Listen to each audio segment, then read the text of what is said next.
اهدنا الصراط المستقيم. Assalamualaikum warahmatullahi wabarakatuh. Alhamdulillahi rabbil alamin, wa bihi nasta'in ala umurid dunya waddin, wassalatu wassalamu ala ashrafil anbiya'i wal mursalin, Sayyidina Maulana Muhammadin sallallahu alaihi wasallam wa ala alihi wa ashabihi wa tabi'in wa man tabi'ahum bi ihsanin ila yaumiddin. Ashhadu an la ilaha illallah wahdahu la syarika lah, lahul malikul haqqul mubin. وأشهد أن سيدنا محمدا عبده ورسوله صادق الوعد الأمين. أما بعد فيا أيها الحاضرون اتقوا الله حق تقاته ولا تموتن إلا وأنتم مسلمون. فقال الله تعالى في كتابه الكريم: أعوذ بالله من الشيطان الرجيم. بسم الله الرحمن الرحيم. لقد جاءكم رسول من أنفسكم عزيز عليه ما عنتم حريص عليكم بالمؤمنين رؤوف رحيم. فإن تولوا فقل حسبي الله لا إله إلا هو عليه توكلت وهو رب العرش العظيم. Ma'asyiral muslimin rahimakumullah. Mengawali khutbah ini, khatib mengajak kepada seluruh jamaah untuk senantiasa meningkatkan ketakwaan sekaligus keimanan kepada Allah Subhanahu wa taala. Wujud ketakwaan adalah menguatkan dan melakukan komitmen untuk menjalankan segala yang diperintahkan oleh Allah Subhanahu wa taala dan juga meninggalkan apapun yang dilarang oleh Allah Subhanahu wa taala. Semoga di dalam bulan Maulid ini, di awal bulan Maulid ini, kita senantiasa menjaga ketakwaan kita kepada Allah Subhanahu wa taala. Ma'asyiral muslimin rahimakumullah. Pada kesempatan khutbah kali ini, khatib akan mengajak kepada seluruh jamaah untuk mentadabburi ayat-ayat Al-Quran yang menggambarkan tentang keistimewaan dan kemuliaan Nabi Muhammad sallallahu alaihi wasallam. Kita awali dengan ayat yang berada di dalam surat Al-Ahzab ayat 56, yakni innallaha wa malaikatahu yusholluna 'alan nabi ya ayyuhalladzina amanu shallu 'alaihi wa sallimu taslima. Dalam ayat ini ditegaskan bahwa kita diperintahkan oleh Allah Subhanahu wa taala untuk senantiasa membacakan sholawat kepada baginda Nabi Muhammad sallallahu alaihi wasallam. Mengapa? Karena baginda Nabi Muhammad sallallahu alaihi wasallam merupakan satu-satunya makhluk yang di dalam hadisnya maupun di dalam keterangan agama, beliau itu adalah pemimpin dari seluruh para nabi, para wali maupun seluruh makhluk yang berada di bumi ini. Nabi Muhammad SAW dengan Jibril maupun dengan para malaikat yang lain itu merupakan lebih unggul daripada makhluk yang lain. Itu Nabi Muhammad SAW. Saking hebatnya kanjeng Nabi Muhammad SAW, beliau dinobatkan oleh Allah sejajar di dalam syahadat. Artinya syahadatnya kanjeng Nabi Muhammad, syahadatnya Allah Subhanahu wa taala, setelah nama Allah disejajarkan dengan nama Nabi Muhammad sallallahu alaihi wasallam. Itu merupakan keistimewaan Nabi Muhammad sallallahu alaihi wasallam. Bahkan di dalam Al-Qur'an Allah mensolawat dan para malaikat juga bersolawat kepada kanjeng Nabi Muhammad SAW. Sedangkan kita sudah tahu bahwa ketika Allah Subhanahu wa taala memerintahkan sesuatu, beliau tidak pernah melakukan perintah itu. Allah merintahkan sholat, Allah tidak sholat. Allah memerintahkan zakat, Allah tidak zakat. Tapi ketika Allah Subhanahu wa taala memerintahkan sholawat, beliau sendiri yang bilang, innallaha wa malaikatahu yusholluna 'alan nabi ya ayyuhalladzina amanu shollu 'alaihi wa sallimu taslima. Itulah keistimewaan baginda Nabi Muhammad sallallahu alaihi wasallam.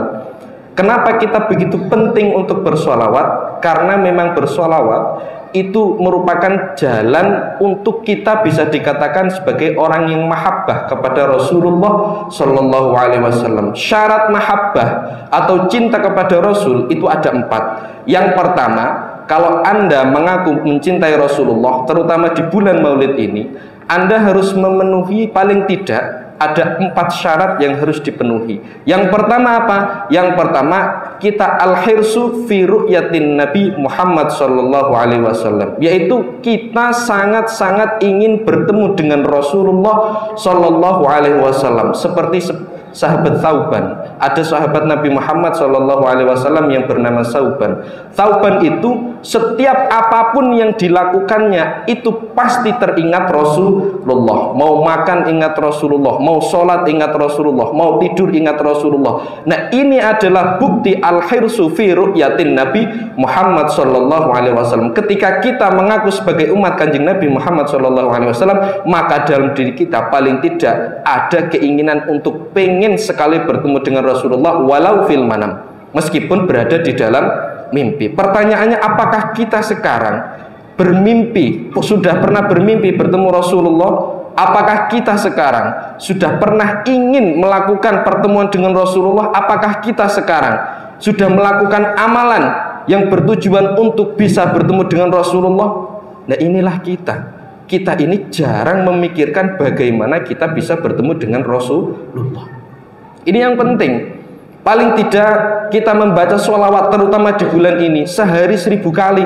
Itu yang penting. Malam Jumat baca sholawat. Sholawatnya khusus kalau malam Jumat dibaca 40 kali. Allahumma sholli ala Muhammadin abdika wa rasulika an-nabiyil ummi. Itu khusus dibaca di malam Jumat, dibaca 40 kali menurut kitab Tanqihul Qaul. Paling tidak al-hirsu fi ru'yatin Nabi Muhammad sallallahu alaihi wasallam, kita ingin bertemu dengan Nabi Muhammad sallallahu alaihi wasallam, kita wujudkan dengan cara memperbanyak sholawat. Makanya ciri dari kita dikatakan sebagai mahabbah Rasulullah sallallahu alaihi wasallam adalah kita selalu ingin bertemu dengan Nabi Muhammad sallallahu alaihi wasallam. Nah, ciri itu bisa kita wujudkan dengan menggunakan pembacaan sholawat paling tidak sehari 1000 kali. Nomor 2, syarat yang harus dipenuhi oleh para pencinta agar dikatakan sebagai orang yang mencintai Rasulullah sallallahu alaihi wasallam adalah orang itu mau mengamalkan syariatnya Kanjeng Nabi. Kita disuruh sholat-sholat, kita disuruh zakat-zakat, kita disuruh sedekah-sedekah, kita disuruh untuk memperbanyak istighfar, kita istighfar. Istighfarnya Nabi paling tidak, satu riwayat mengatakan istighfarnya Kanjeng Nabi itu sehari 70 kali, wa fi riwayatin 100 kali. Dalam satu riwayat yang lain membaca 100 kali. Apakah kita sekarang sehari membacakan 100 sholawat? Apakah kita sekarang sehari membacakan minimal 70 kali sholawat? Pertanyaannya dalam diri, sholawat itu tidak bayar, sholawat itu gratis. Mengapa kita malas untuk mengungkapkan sholawat atau istighfar atau tasbih atau zikir-zikir yang lain? Pertanyaannya berarti selama ini kita ini mengaku umatnya Kanjeng Nabi, tapi secara legalitas kita ini sebenarnya sangat-sangat melanggar aturan Kanjeng Nabi. Mengapa seperti itu? Ya karena memang kita ini berada di akhir zaman, di mana manusia akhir zaman, umat akhir zaman banyak sekali dipenuhi dengan rasa malas dan godaan dari syaitan. Na'udzubillah min dzalik. Itu syarat kedua untuk bisa dikatakan sebagai orang yang mencintai Rasulullah. Syarat ketiga, yaitu orang bisa dikatakan sebagai orang yang mencintai Rasulullah adalah dia berjihad untuk Kanjeng Nabi. Baik itu berupa uang, baik berupa tenaga, baik berupa pikiran, asalkan dia jihad li'i'la'i dinillah, untuk menghidupkan agama Allah dan diniatkan karena mencintai Rasulullah SAW, maka dia bisa dikatakan sebagai orang yang mencintai Rasulullah SAW. Pertanyaannya, ketika ada bulan Maulid seperti ini, ketika ada acara Maulid, ada acara yang berhubungan dengan Kanjeng Nabi, apakah kita menyumbang banyak? Kalau tidak punya uang tidak masalah, paling tidak nyumbang tenaga. Kalau tidak punya tenaga tidak masalah, paling tidak nyumbang rasa, yaitu rasa kegembiraan atas adanya Rasulullah Shallallahu Alaihi Wasallam dirayakan bulan kelahirannya di bulan Maulid ini.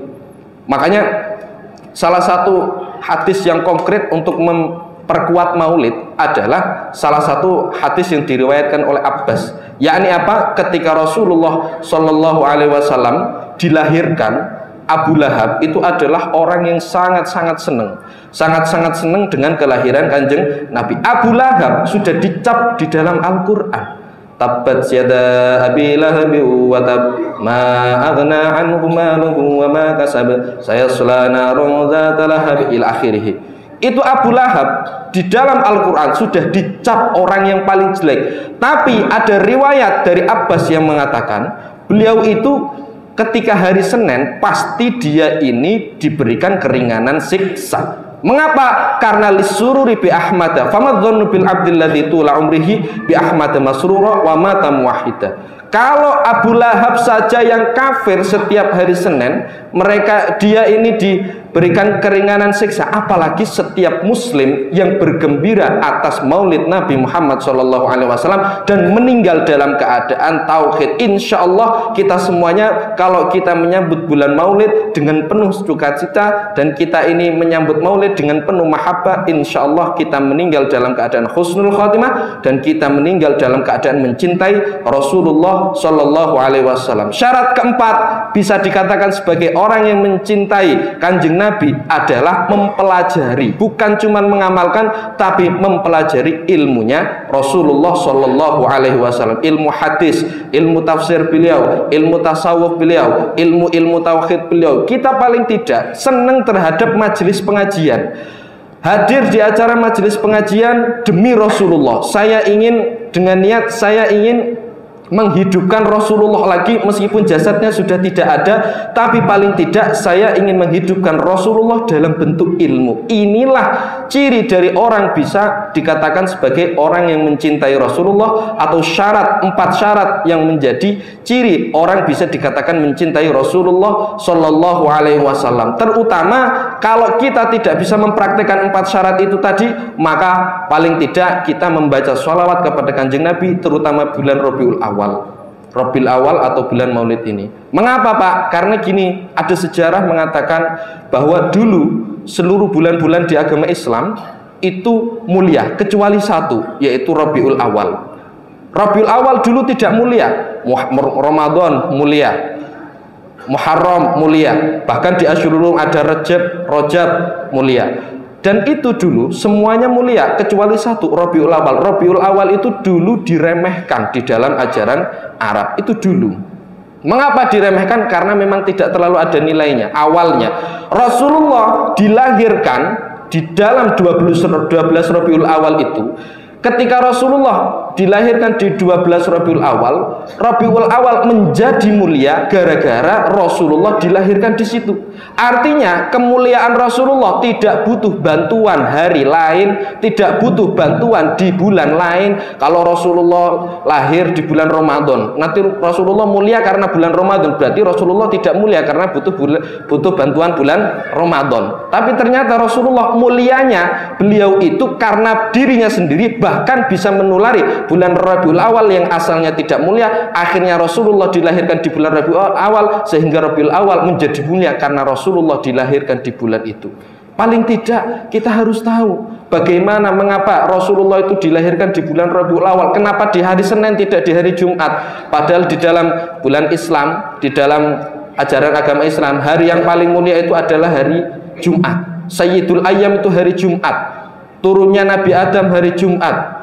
Ketika hari kiamat hari Jumat. Kenapa Rasulullah di hari Senin dilahirkan? Karena memang Rasulullah kemuliaannya tidak butuh ditopang oleh kemuliaan yang lain. Sehingga Rasulullah memang sudah mulia kemuliaannya tidak butuh dibantu, malah Rasulullah kemuliaannya membantu bulan, lingkungan, hari maupun apa yang ditempati Rasulullah sehingga menjadi lebih mulia. Barakallahu li wa lakum fil Qur'anil azim wa nafa'ani wa iyyakum bima fihi minal ayati wa dzikril hakim wa taqabbalallahu minni wa minkum tilawatahu innahu was-sami'ul alim. Aqulu qawli hadza wa astaghfirullahal azim li wa lakum wa lisairil muslimin wal muslimat fastaghfiruhu innahu huwal ghafurur rahim.